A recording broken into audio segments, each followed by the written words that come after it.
Alright, we're getting boxed if you're a bull. One side there are global trade war fears, then you've got the election uncertainty overhang, which is event suspense, slowdown in autos and consumer, and then on top of that liquidity reversal, at least at the FI front. So if you're a bull, it's not looking like the best of the hunting grounds, and that's largely because we've seen a run up and markets in a sense were looking for a reason to correct. That's the SGX for you. In fact, let's look at Brent once again, because trade war means bad news for oil, bad news for metals, and bad news for oil is actually good news for us. Rupee also, it's just moving in the exact right manner, which is going to be strong and supportive, but strength in rupee in the short term is going to inject some more volatility for IT stocks. Vivek Mavani joins us. Let's take the conversation forward. How are you approaching this market? Well, certainly with caution, because the rally that started around towards the end of February, has been too sharp and too fast for comfort for a lot of market participants. That's number one. A lot of hope and expectations were hinged on the earnings for the fourth quarter and the outlook going forward. And the results so far, so barring the large cap IT, a few other select pockets otherwise, there have been more disappointments than pleasant surprises. So pleasant surprises have been just far too less and far between. But one strong pillar of strength for the markets over the last 5 years, which had been also one of the leaders, which is the consumer space. And most consumer companies, barring Jyoti Labs, I'll talk about that separately, but most leading FMCG companies, whether it's a Lever, Dabur, or a couple of other companies, have certainly disappointed both on the volume growth as well as on the outlook going forward. Jyoti is the only, Jyoti Labs is probably the only one where they have not really, they aren't even talking of a slowdown or a recession kind. The word recession was used in the Hindustan Unilever conference call.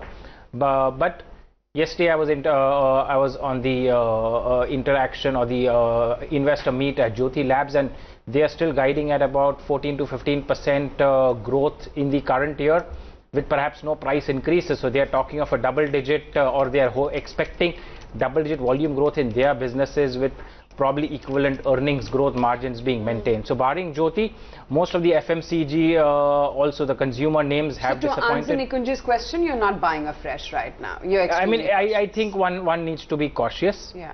And especially from the earnings point of view. Not so much about the politics and election, according to me.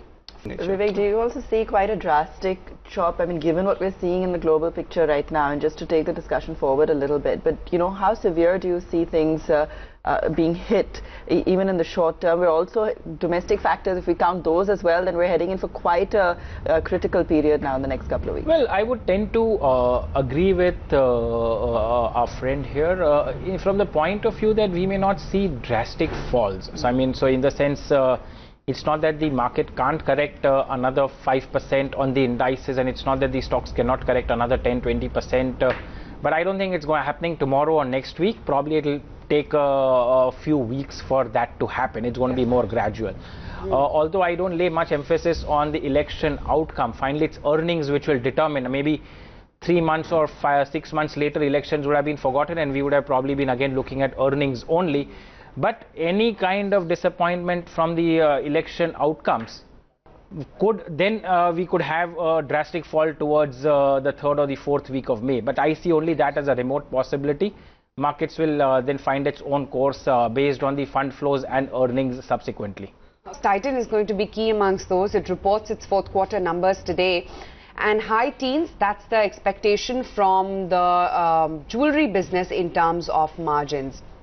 Having said that, it's the eyewear segment, at least according to the ET Now poll, which may actually surprise the street on the upside.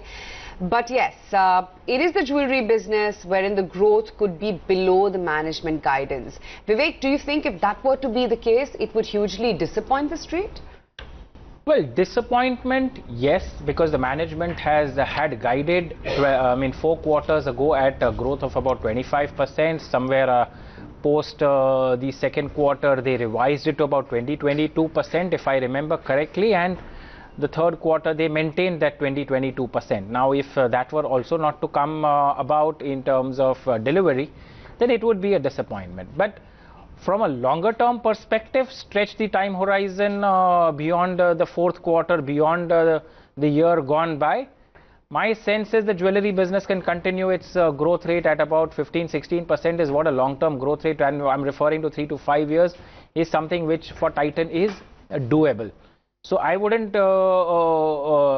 be so much worried about maybe 1 quarter of miss on earnings or based on the guidance. I mean, it would be a disappointment. Stock may correct, but also let's also realize that in the last 12 months, Titan has probably gone up at least about, I mean, by if I remember correctly, by about 40%. So a 40% 1 year rise in a market which otherwise had been very lackluster. The broad markets have been negative. Indices are probably plus or minus 3-4%. Titan has had delivered stellar performance. So a correction because of a disappointment probably is a buying opportunity according to me.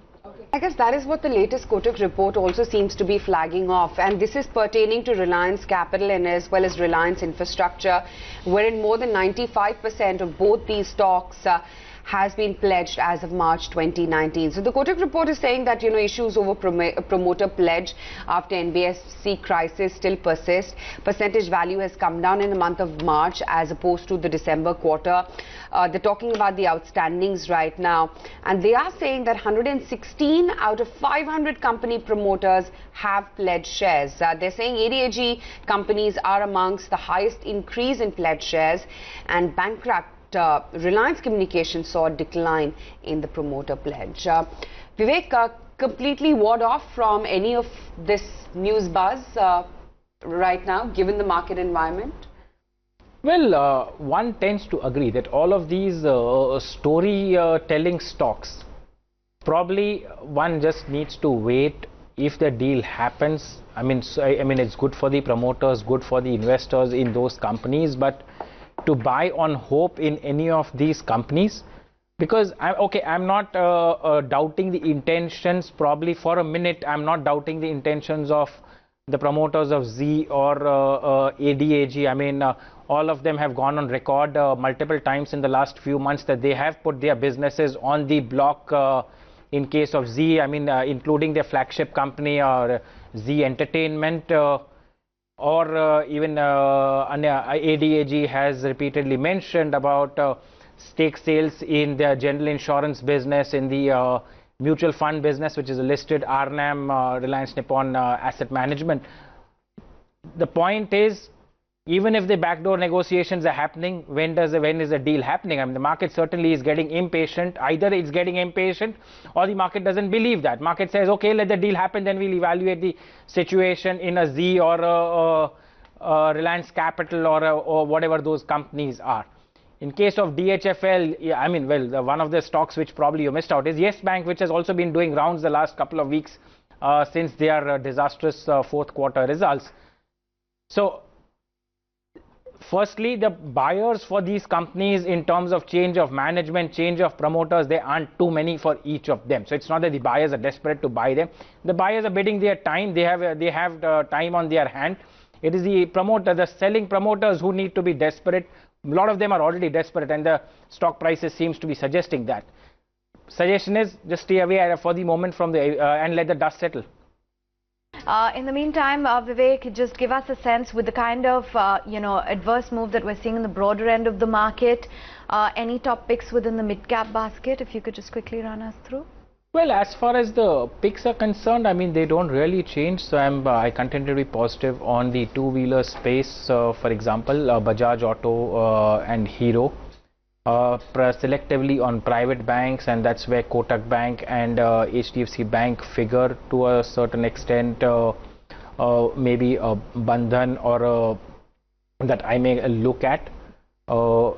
The other spaces, City Gas Distribution Company, so Mahanagar Gas and Gujarat Gas had fairly good results, although little disappointment on volumes, but no real complaints on the earnings.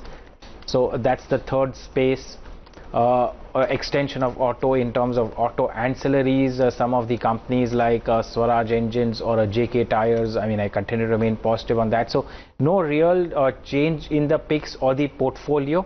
Continue to remain bullish and positive on some of these stocks. Thanks very much, Vivek, for joining in and giving us a flavor as to what your portfolio outlook is.